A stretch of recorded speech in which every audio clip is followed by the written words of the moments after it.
ഞാൻ ഏറ്റവും പ്രധാനമെന്ന് കാണുന്നത് ഇപ്പം സാധാരണ പാവപ്പെട്ടവരുടെ ജീവിതത്തിൽ ഏറ്റവും പ്രശ്നമായിട്ട് വരുന്നത് ഹെൽത്ത് കെയർ കോസ്റ്റ്സാണ്.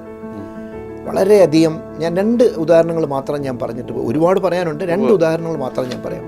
ഈ ഹെൽത്ത് കെയർ കോസ്റ്റ്സ് വളരെ ഇപ്പം നമുക്കിപ്പം തന്നെ നമുക്കറിയാം, സാധാരണ ഒരു തൊഴിലാളി അവരുടെ വീട്ടിലൊരു ക്യാൻസർ അല്ലെങ്കിൽ ഒരു കിഡ്നി ഫെയിലിയർ അങ്ങനെ എന്തെങ്കിലും വന്നു കഴിഞ്ഞാൽ അവർക്ക് ആദ്യം പോകാൻ ആഗ്രഹം വളരെ വലിയ പൈസ കൊടുത്ത് വലിയ പ്രൈവറ്റ് ഹോസ്പിറ്റലിലേക്ക് പോകാം. കാരണം എന്താ, കുറേ കാലമായിട്ട് നമ്മൾ ഹെൽത്ത് ഇൻഫ്രാസ്ട്രക്ചറിൽ കാര്യമായിട്ട് ഇൻവെസ്റ്റ് ചെയ്യാൻ കഴിഞ്ഞില്ല നമുക്ക്.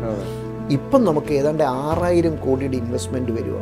ഡയാലിസിസ് സെൻറ്റേഴ്സായി, കാത്ത് ലാബ്സായി, അതുപോലെ തന്നെ ക്യാൻസറിനുള്ള 3 വലിയ ഹോസ്പിറ്റൽസ് വരിക. ഇപ്പം എന്നെ സംബന്ധിച്ചിടത്തോളം നാളത്തെ കേരളത്തിൻ്റെ ഒരു ഭാവിയുടെ ഒരു ഭദ്രമായിട്ട് നിർത്താൻ കഴിയുന്ന വലിയൊരു ഇൻവെസ്റ്റ്മെൻ്റ് എന്ന് പറയുന്നത് ഈ ഹെൽത്ത് കെയറിൽ ഇൻവെസ്റ്റ്മെൻറ്റ്. രണ്ടാമത് എനിക്ക് വലിയ പ്രതീക്ഷ തരുന്ന ഇൻവെസ്റ്റ്മെൻറ്റ് എഡ്യൂക്കേഷൻ, ഹയർ എഡ്യൂക്കേഷൻ പ്രത്യേകിച്ച്.